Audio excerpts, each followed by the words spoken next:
Hey, what's up everyone? Gareth here with FCP Euro. Welcome back to another DIY video. Today, we're going to be working on this 2011 BMW M3 in the lift behind me.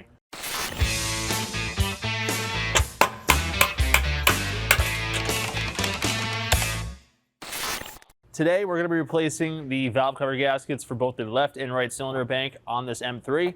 Of course, it's a BMW, so the valve cover gaskets are sealed with a rubber gasket or rubberized gasket, and over time they become brittle and they start to leak. And when the valve covers leak, usually it always ends up leaking on the exhaust and it smokes a little bit. You get a really awful smell. So today we're going to show you how to replace the valve cover specifically on the S65 V8. Regardless of whether it's an E90 sedan, an E92 coupe, or an E93 convertible, it's going to be the exact same process. We're going to be installing these genuine valve cover gaskets along with the spark plug tube seals. And we also have some of these valve cover screws which have interesting design. The grommet is part of the screw and it can't be replaced separately. BMW recommends that you reuse these, but just in case any of these have a tear or a crack, I have a handful with me just in case I choose to replace a couple while we have this thing apart. Generally not a replacement item, but again, worth it to take a look and worth it to have a couple on hand. But I will warn you, they are pretty pricey, so may not be worth trying to replace them all unless you really want to splurge and do it. With that said, let's talk about some of the tools we're going to do this job, and then we'll go ahead and jump right into it. So some of the tools you're going to need to have on hand in order to replace the valve cover gaskets on your E90 M3. 10mm sockets in a whole array. You're going to need 1/4 inch, 3/8 inch, shallow, mid-length, deep, along with an extension just because there's a lot of access problems that you're going to see once we get into this. Along with that, series of ratchets, 1/4 inch, 3/8 drive, torque wrenches. 6 Newton meters of torque is the recommendation for the valve covers to the cylinder head. And then along with that, a torque limiting screwdriver for the intake plenum back to the throttle bodies. 1 Newton torque is the recommendation for that. Along with that, 6mm hose clamp driver, T20 socket or T20 driver like this, flathead screwdriver for prying, your typical pop rivet pliers. Some other tools that are going to be super useful: little pocket screwdriver or little mini pry bar with a magnetic pickup end, a little mirror, inspection mirror, so you can just look behind and make sure that the valve cover is still properly sitting with the valve cover gasket, because sometimes they can kind of roll out while you're doing the work. A paint pen, you'll see why that's important here in a little bit. Also, because you'll be working under the hood, one of these hood safety prop tools is super useful. They are gas struts on this car, but if one were a little bit weak and the hood were to come down, that would not end well. And of course, electric tools are always useful, make the job go by a little bit faster. So these tools are going to need to do the job. That said, let's go and jump right into it. So first and foremost, you don't need to necessarily have the car in the air to do this job. I will say you're going to be bending over the engine bay, so having a little bit of elevation is going to be useful just for your back. But first and foremost, we have to remove the air box, the intake plenum, pretty much the entire intake up to the throttle bodies. Particularly for our left side, because all of that's in the way. So we'll start with that first. Starting up front here with the suction cowl. It's 2 T25 screws and the self-expanding rivets. And actually, hold on, I said T25, it's T20, I lied. T20.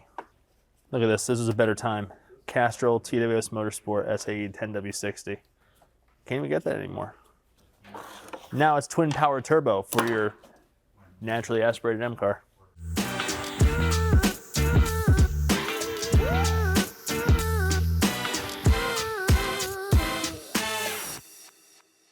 And then this rearward piece for the suction cowl, it just pretty much slides out from behind the radiator support, and then this little boot comes off the airbox. 1, 2, 3, 4, 5, 6, 7, 8. 8 T20 screws take the airbox cover off. You take the airbox cover off so we can remove our intake boot.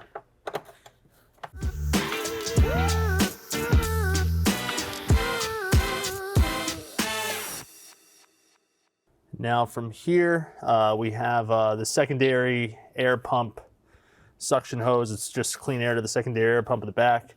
We'll depress these 2 tabs here and pull this off the boot. And then a 6mm hose clamp here at the intake plenum. We'll loosen that up. Take the air filter off. And then we'll pop this up and out like so. Next up, we got two 10mm screws that hold our airbox to the chassis. And then we'll pull the bottom of the airbox out. I like to pull it straight up because there is a little inlet scoop right here from the front bumper. You don't want to pull it sideways. You could potentially dislodge that, and then you just made the job a little harder.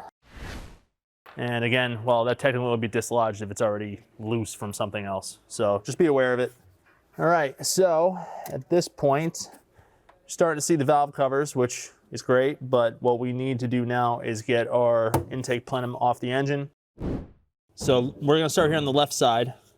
And if you look at the fuel rail here, you'll see these little recesses. This is gonna guide your hose clamp driver or screwdriver. I really recommend the flexible hose clamp drivers for this. We have these from CTA, 6mm drive, and you're just gonna loosen these clamps. The gasket that secures the plenum to the throttle bodies has a backstop on it, so that prevents these hose clamps from moving on you when you're doing this. I'll show you that in a second once we actually get the plenum off. It's a nice touch. There was an engineer out there that was thinking about the guy down the road.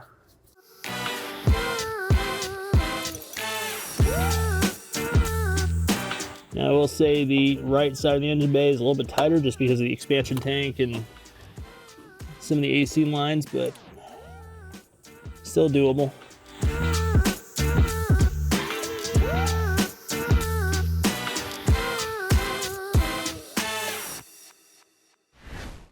All right, so now that we have our intake manifold loose, or the hose clamps loose, we do have 3 more connections. Number 1, our intake air temperature sensor, which is right here. That just simply unplugs like so. Underneath the intake manifold is another vacuum hose. I'm gonna lift up slightly so I have some space. It's the style where you have to depress the tabs, very much like this over here. So you have to find these knurled sides and depress, and then pull it off the little nipple. That's the hose right there, and there's a little barb that it connects to here. Now before you get all crazy, there is another connection here at the back on the left-hand side, and it's also a knurled connection. That one is a little bit weird to do. You can see it right here. Again, you have to depress it and pull. There's not much movement on that hose, so you don't want to twist it or bend it. You really need to lift the plenum off of the hose and try to leave it in place.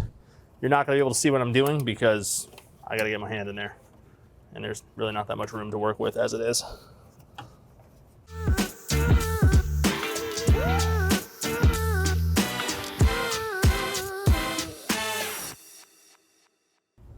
So here are the tabs you have to depress right here. And this does not move very much. This actually comes from the secondary air pump. And what I was doing was angling the plenum off once this was loose so that it would get past the release. It's kind of annoying, but here we are. Also, now's a good time to look in the valley of the engine. Mice and rodents love to make nests in there. So right where the throttle actuators are, always take a look. See no evidence of that, so that's good. And from here, we can remove our ignition coil covers, which are right here. These simply just pop off. And another thing I'm gonna do, I'm gonna grab some shop towels, just ball them up and put them into the throttle bodies just to make sure that no debris or anything falls into them while we're doing this work. We have our ignition coil covers right here that we need to remove from the valve cover. And these kind of just clip in place. So, got to pull up. There's like a rubber grommet that they secure to, so they're kind of stubborn, especially when they haven't been removed in a minute. There's just enough room to sneak this out. So these are the grommets right here.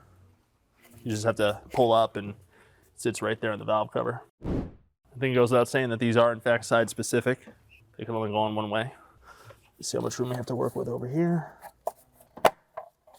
That one just kind of ejecto-seated itself, or ejecto-yeeted itself. There's not much room over here. Yeah, I think we are going to be moving our expansion tank a little bit forward. I think I have to do that on this. So our expansion tank is slightly in the way. Also, this line is not very flexible, neither is that. So we have to be very careful with how we do that, but Kind of can't get this out with that there, so two 10mm screws.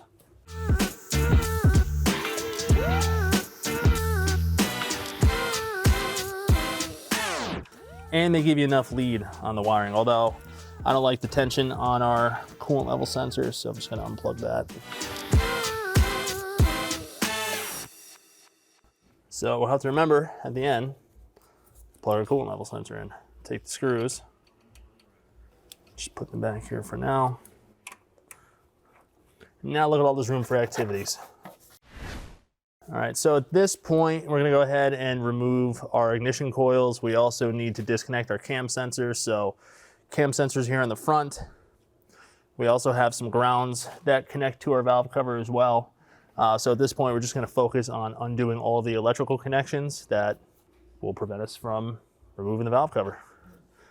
Now these connectors can be pretty stubborn, especially when they've been on there for a while. They kind of have a grommet inside of them that seals them. I'm also gonna do one additional thing here as well. You shouldn't be able to mess these connectors up. Almost positive they are side specific. What I'm gonna do is I'm gonna take a paint marker and just put a dab of paint on the connector to match it up with this connector. That when we go to put it back together later, there's no mystery as to which one is which. I do a lot with O2 sensors, things like that, when there's the same style connector next to each other. That should make it almost impossible to screw that up later. You know, you gotta leave yourself some breadcrumbs every once in a while. I'm only gonna do one of them, so that'll be my reminder later. Again, I don't believe they are interchangeable, but I also don't wanna make that mistake. So again, breadcrumbs.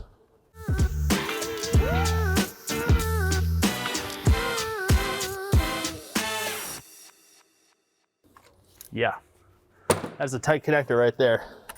There we go. I sometimes use the hose clamp pliers to remove connectors that are stubborn like that. You can get a little bit more leverage on them.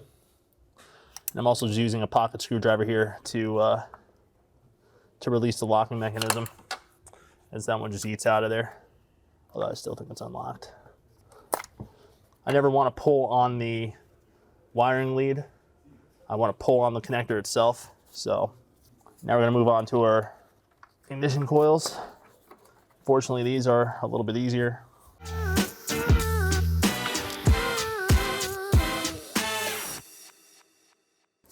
And then we will pull the wiring harness out of the valve cover like so. And now we have a ground right here behind our crankcase breather, so we'll have to undo that as well. So keep that in mind. And then the harness sort of wraps around the backside of the engine. We don't need to remove our cam sensors. We can leave those in place. So that ground is a 13. And, you know, interesting, it's a ground, but it's also the little ball end for mounting the ignition coil cover. So got that there. And then, like I said, this harness wraps around the back side. So on this side, we have our fuel feed line that's kind of in the way, but we'll work around it. And actually, you know, while we're at it, we could probably, we'll pull that rear ignition coil because that'll allow us to get the harness out of the way.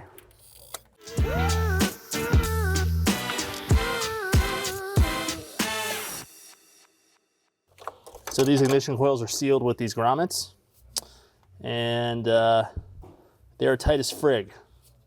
So expect a little bit of a fight when they're coming off. Also, these ignition coils are very special. They act as a knock sensor.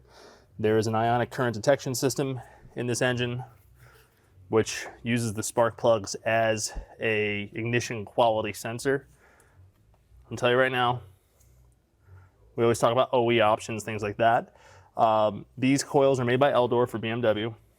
Aftermarket ignition coils do not work on this engine at all. And if you find any out there that are repackaged and look just like this with the BMW roundel on top of them, it's highly likely they're manufacturer defects. You can't really do aftermarket ignition coils on this engine. They just don't work. Have yet to find one that won't cause a misfire. And that is because this thing does this constant monitoring of ignition quality. And you need that in order to pretty much make max horsepower at 8,300 RPMs, which is what this engine does. It's a constant feedback loop. And this rear coil is stubborn. I'm gonna tell you.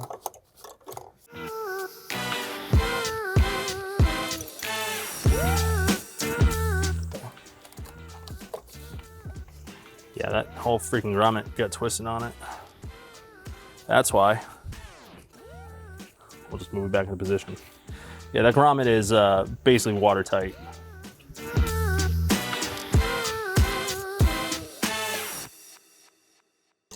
Leave the harness there like that for now. We'll kind of reposition and play with it once we go to remove the valve cover. We'll do the same thing over here. I'm going to mark a connector to a cam sensor. That way, when we come back later, there's no way for us to screw that up.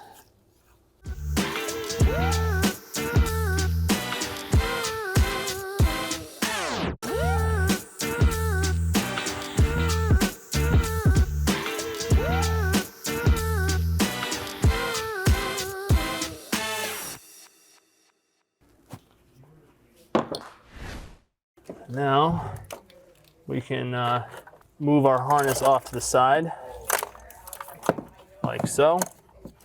Now there's another ground over here that's held by a 10mm in the back, and then we also have another ground over here by the breather on our left side. So actually it's 2 grounds per valve cover. They're just kind of hidden there.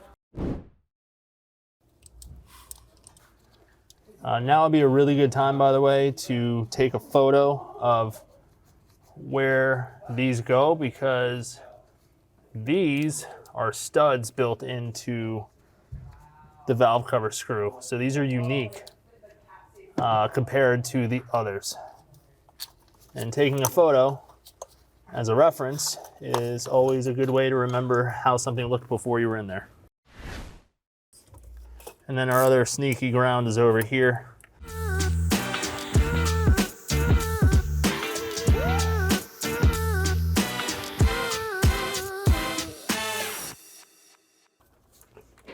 And we also want to take a good look at what else is potentially in our way. So it looks like we have our fuel evap hose right here. This goes over the top of the valve cover, goes in behind our secondary air pump hose here, wraps around the back of a throttle body here in the engine. So I'm going to disconnect it from here. It's so close to maybe not being in the way, but I don't really want to take that risk and potentially break this line because it's right here at the back of the valve cover, and I could see it maybe potentially being a problem. So I'm going to loosen it. I'm not going to necessarily reroute it, but that'll give me enough wiggle room to hopefully clear it coming out.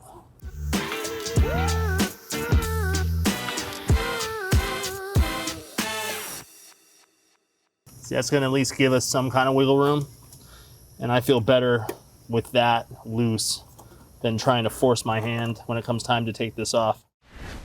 So everything is out of the way at this point, and we have 10mm screws that secure the valve cover to the cylinder head. So I'm going to go ahead and remove all of the screws, and then we'll go about removing the valve cover. I'm actually considering just doing one at a time. That way I don't have the engine open on both banks. So I'm going to start here on the left side, which I think is going to probably be the most difficult just because of the fuel line that's in the way. You do not need to detach the fuel or anything else. So I'm just going to start on this side first, and we'll do this, and then we'll work away the other side.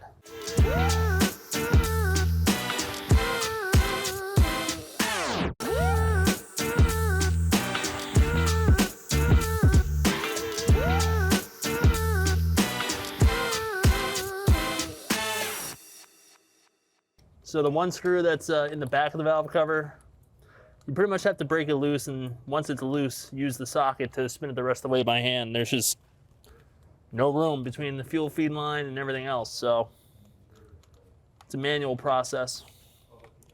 Learn to love it. Just going to pull the screws up to make sure that they're completely out of the cylinder head.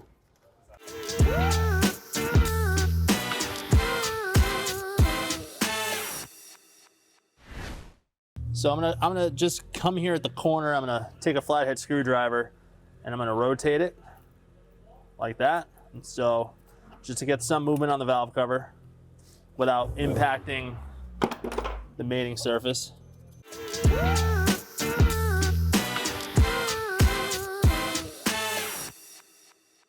Yeah, this gasket still had quite a bit of seal on it, and it was fighting. So just had to kind of work it back and forth a little bit until it finally let loose.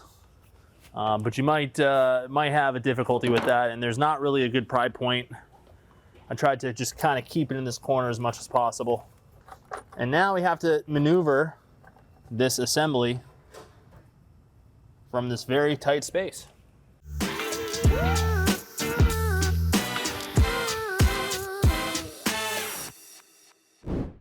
So we have our spark plug tube seals, these old ones. We're going to replace these.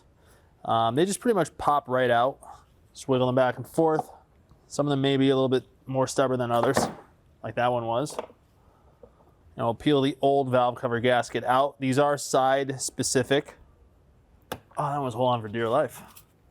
And this gasket's not horrible. I mean, I can definitely feel it's sort of brittle, kind of dried out, but it's not like falling apart or disintegrated. So wouldn't call it in a critical phase quite yet, but now I'll install the new gasket, which I just need to find the corner. These are pre-molded. So right here, got these sort of flat spots out here.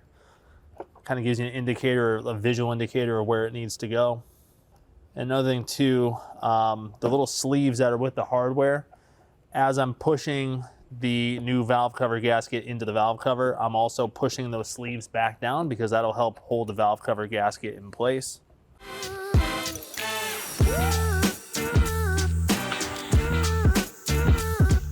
For our spark plug tube seals, these don't have a specific orientation. They just pretty much sit into location. So just go ahead and press the new ones into place until they bottom out.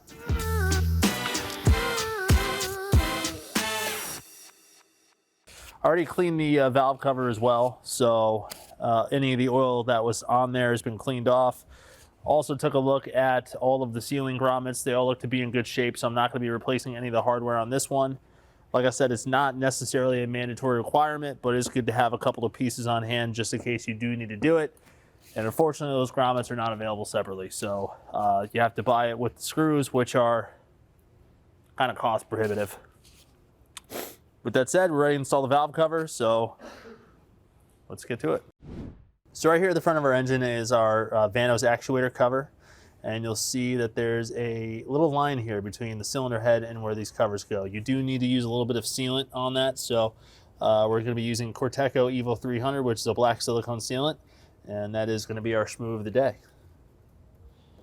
And this is the only thing that you need to add some sealant to. There was a little bit from the factory, but it doesn't have to be amount. The fact of the matter is those are just two different edges, and the rubber gasket's not going to be able to seal that. So a little bit of silicone. Classic BMW trick with valve covers on particularly the older M52, M54, M50 engines. If you know, you know. So now we're going to slide the valve cover into position. I think it goes without saying there's not a ton of room here. So I got to work with the car. We got to get the valve cover past the fuel line, and I'm going to use this valve cover screw as a reference to make sure we're at the right depth. You have a couple hoses in the back of the engine which are kind of interfering.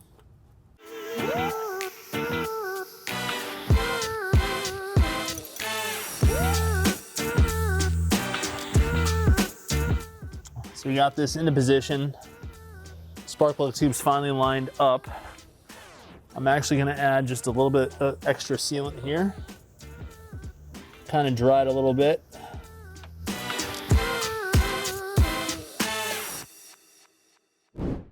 And I'm just making sure that the gasket is still in position. Just to make sure it didn't get like knocked out while removing it. Just gonna run my hand behind. Just feel for it, which we should be good. And now we're gonna have to press down to see if the spark plug tube seals, like so. It'll have that nice, satisfying clunk as it kind of drops in. And again, just making sure that the gaskets are in position. So I'm just using my fingers to feel for that, and we should be good. I'm just gonna use this little mirror tool here. I just wanna verify for sure that the gasket in the back of the valve cover is still seated. I can feel it, but I also just wanna be able to see it visually with my eyes. So a little mirror like this is super useful in helping you confirm what you just can't see given the space that we have. So I can see that the gasket is still seated in the valve cover, so we're okay. And I don't think it's that easy for it to come out, but nothing would suck more to get into this, bolt the whole thing back together, and then find out that you have an absolutely massive oil leak that could have been prevented with just a couple extra minutes of double checking. You know, sometimes a little bit more time up front will save you a lot of heartache later on. And another thing too is if everything's lined up and there's nothing in the way, all of these valve cover screws should pretty much start threading in on their own. If there's an alignment issue, you won't be able to do that. So I'm going to start threading some of these in now to at least confirm that we're lined up.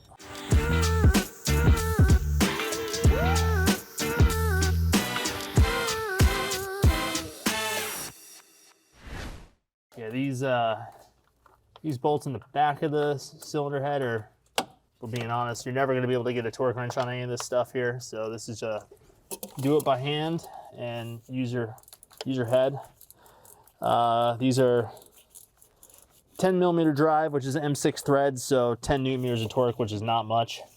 We're just looking to compress the gasket evenly, so there's not going to be any chance that we're ever going to get a torque wrench on these bolts in the back, and that's okay.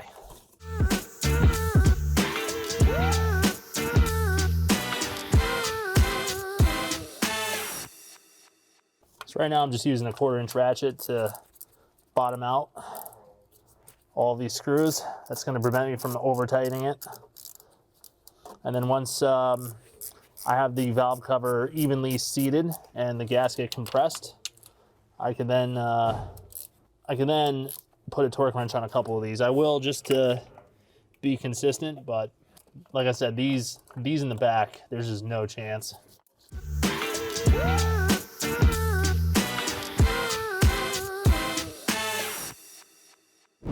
So just to confirm the torque spec, it's actually 6 newton meters, not 10. Even though it's an M6 thread, 6 newton meters is the number. So I'm gonna try to do a crisscross pattern as much as possible here, which would be to evenly seat the valve cover to the cylinder head. And again, it's not very much, so I'm just starting from the inside here, and I'm working my way out in a crisscross pattern.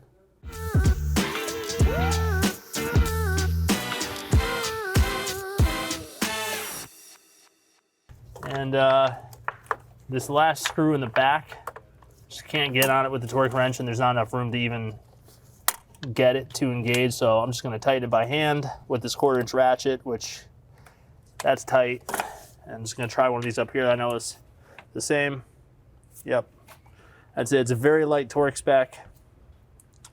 You know,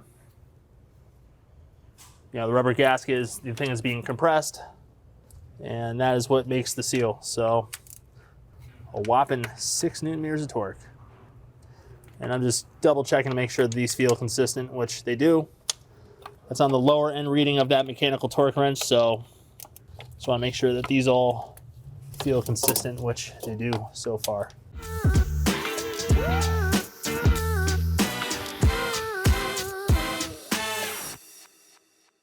Just making sure that those ones are also feel the same. Yep, we're good. And while we're still over here on this side, we still need to do the other valve cover gasket on the right side. I just want to go ahead and move our ignition coil harness roughly back into position where it's going to need to be. When we go to plug everything back in afterwards, we'll pull all the ignition coils and plug everything back in once we have the other valve cover done. But I just want this repositioned back to where it's supposed to be before I go to the other side. This will also ensure for me that none of these connectors got pinched, and then I can put the harness back to where it needs to be.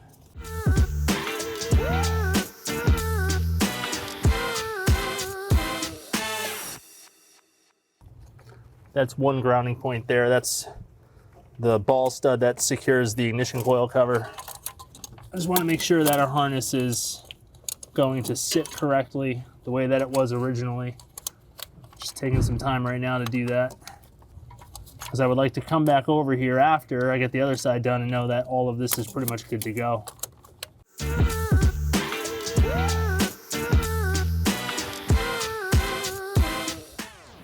Plug our cam sensors back in, because if the harness can reach the cam sensors, we know it's Gucci.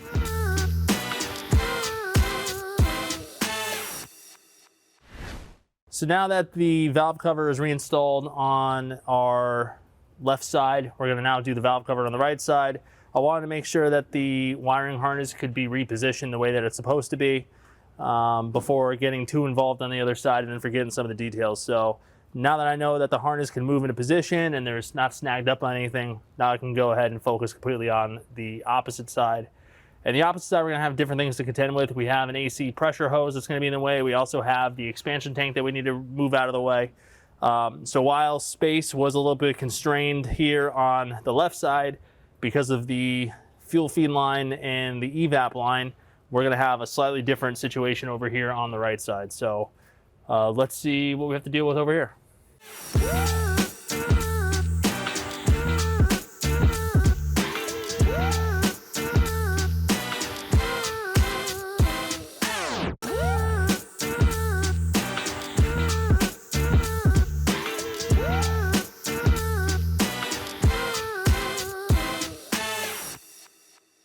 All right, we got all of the valve cover screws loose, and now we have to break the seal on it. Now, what you can see on this, the right bank here, this has definitely got quite a bit of oil film happening.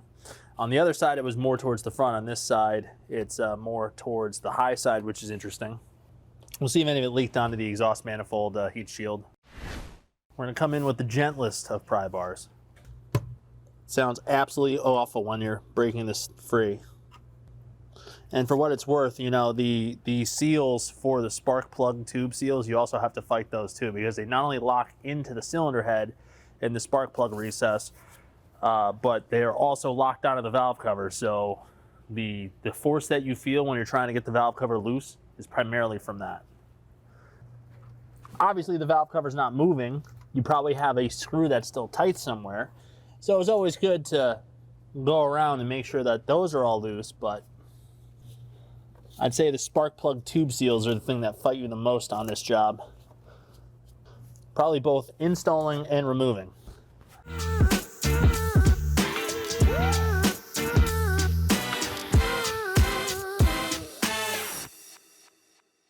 All right, I'm gonna go ahead and clean this up with some brake parts cleaner, and we'll swap over the gaskets and the spark plug tube seals and then jelly it back in. So just like the other side, we have cleaned the valve cover externally, and now we're just gonna go ahead and peel out the valve cover. Now this one, interestingly enough, feels a little bit more crusty. Maybe one was done before the other, maybe one's original, maybe one's not. Don't know.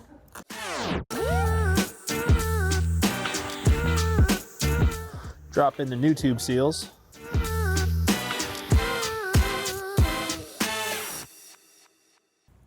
Now we have our new valve cover gasket. So what I'm looking for here is we have these two flat pieces just like the other side. Those are going to sit here, and then we have our first bend here. So the gasket's pre-molded, it can only go on one way. And those little flat tabs are sort of a visual indicator. The last tab right here will be right before this bend or curvature.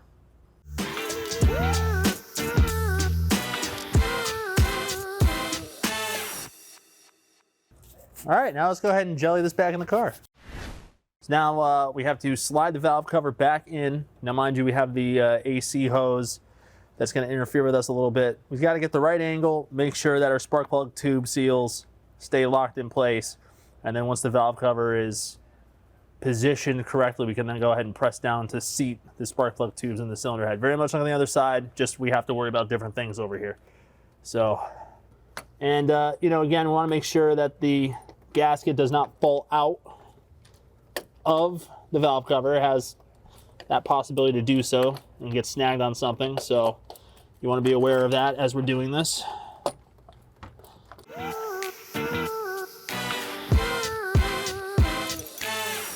Now that I have the valve cover in place, I'm going to go ahead and put that little thin bead of silicone down where the Vanos cover meets the cylinder head.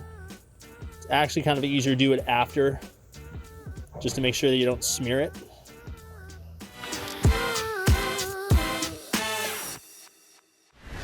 Just running my hand around the edge here, making sure that the valve cover gasket didn't become dislodged, particularly in the rear. That's only a concern for me, just because you can't see it, but you can feel it. Seems to be good, so we'll start tightening down our valve cover screws.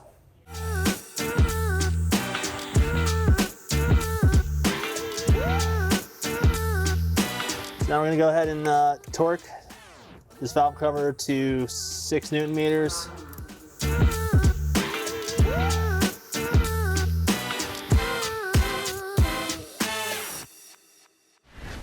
I'm going to make sure that our fuel injectors here on our right cylinder bank are locked in place, since these came unplugged very easily, like this forward one, like never seen them loose like that before. So that just is what it is. I'm going to reroute our harness back to its orientation on the valve cover. So, you know, we got a couple of grounds that we need to worry about. So one goes there and the other one goes all the way back here. Got a 10 millimeter nut back there. And then the other ground is secured with the stud that holds our ignition coil cover in place, which is a 13 millimeter drive. And again, we have to tighten these both down on both sides. So now is the buttoning up time. Perfect.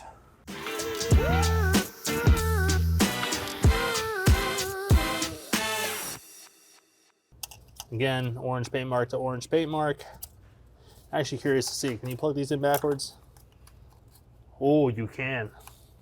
Proves my point. I mean, granted, you would look at the wiring length, but if you were rushing through this and you weren't really paying attention, it would be easy to miss that plug. So anytime I think that there's a connector that could be interchanged by two different sensors that are similar, I always like to throw a paint mark or a zip tie or something to make sure that you can't possibly confuse the two later on. We have our little ground back here, which is the 10 millimeter. I'm gonna go ahead and tighten that down now.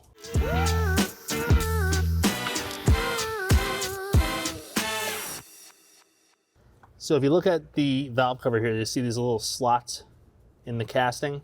That slot is where this is oriented from the grommet. So if you're worried about how these coils go back in, that's how they go back in. And also make sure you push down hard so that it seats. Should hear a nice little audible click, and then plug it in. Hear a click on the connector.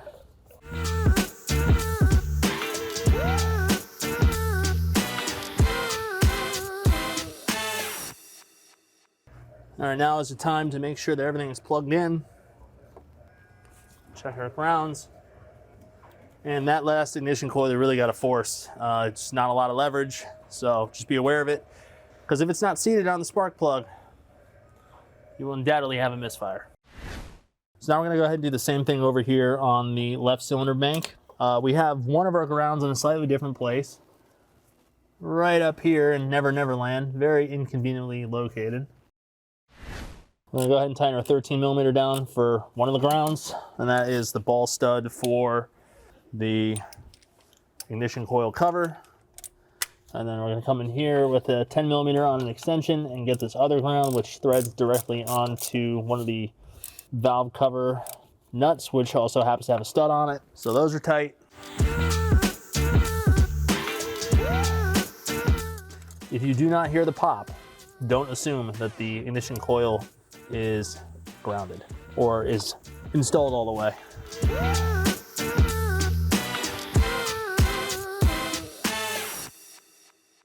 Actually, that one went in. I was moving it back and forth and I felt it click. That's a little bit of a trick for the ones in the rear. You can move it a little bit side to side while you're pushing down it with your thumb. And it seems that side to side action helps get it in. But that one clicked in place, even though it was kind of silent. We'll know when we start the car if there's a misfire, but I'm confident that clicked in place. So again, just make sure all your connections are tight. Orange to orange for our camshaft position sensors. Grounds are done. We do have this evap line that we removed. Just to give ourselves some space, we'll reconnect that. That clicks. And now I'll reinstall the covers.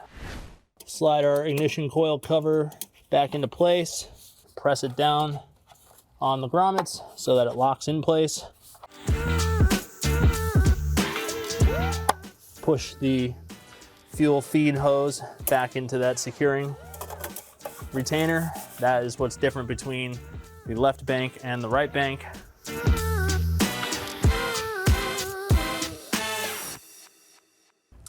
And now we do need to put our coolant expansion tank back onto the mounting brackets. Since we did move that out of the way earlier, we will take it. Be really mindful of the hose itself to make sure it doesn't get pinched. We did have that electrical connector we unplugged to give ourselves some room, which is right here. That's for our coolant level sensor. And then we'll bring it down, guiding it into place. There's like a little bit of a grommet down there that it sits in. And then from there, we got these two 10mm screws.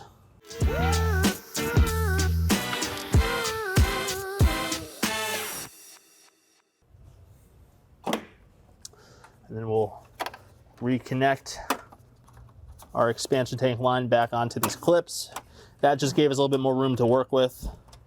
And then I actually did this off camera at one point just because I wanted to get a little bit more room for this expansion tank line. But just reconnect your radiator fan. It wasn't 100% necessary. I just didn't want the lines to get kinked. All right, so at this point, we're gonna slide the plenum back in. We do need to reconnect that hose from the secondary air pump in the back there, so I wanna make sure that gets seated first. So we will slide this into position, and I'm going to make sure that this hose absolutely bottoms out on the plenum first. Just heard that nice little click, so we know that is secured, and there is some wiggle room. But from here, we can plop the plenum into position. Sorry, we can't do that because we have our little hose here. Almost forgot about that. There's a little L fitting down here. I want to get that to lock in first because it's not very accessible. Just locked on. So we'll do that now. And while I'm here, I'll just plug our intake temperature sensor back in like so. Now comes time to tighten down those hose clamps. Yep. Yeah, I had one of those hose clamps just kind of became dislodged from the groove that it sat in. So I just had to lift up on the valve cover, or I'm sorry, I had to lift up on the intake plenum a little bit to reposition it. One thing you could do to help yourself is don't loosen them too much. So I think that one clamp might have been just too loose where it just fell off when I put the plenum down. But there's enough wiggle room to be able to lift it up and then reposition it. So.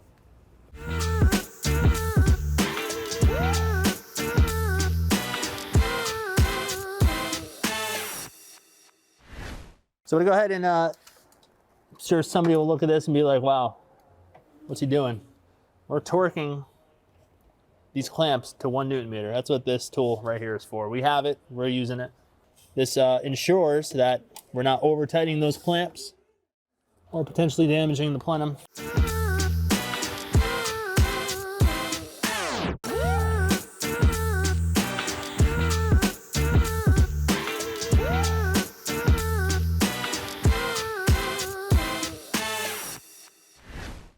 All right, now at this point, we'll drop the lower portion of the air box back in, making sure that it lines up with that duct below. Install the two 10mm screws that secure it to the chassis. Our elbow back onto the plenum. And now would be a good time to replace the air filter if it was dirty or needed to be replaced. This one's still okay. Lock it in place like so. Put the airbox cover back on.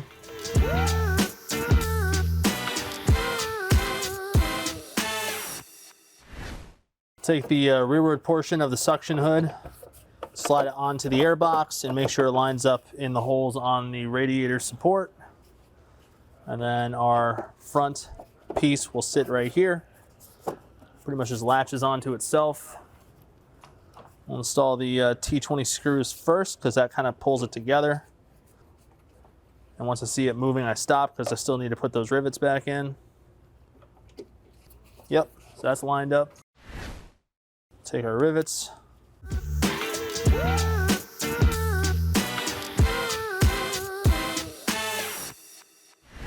All right, so that's how you go about replacing the valve cover gaskets on an E90, E92, or E93 M3. It's going to be exactly identical for any one of those cars, or 2008, 2013 M3.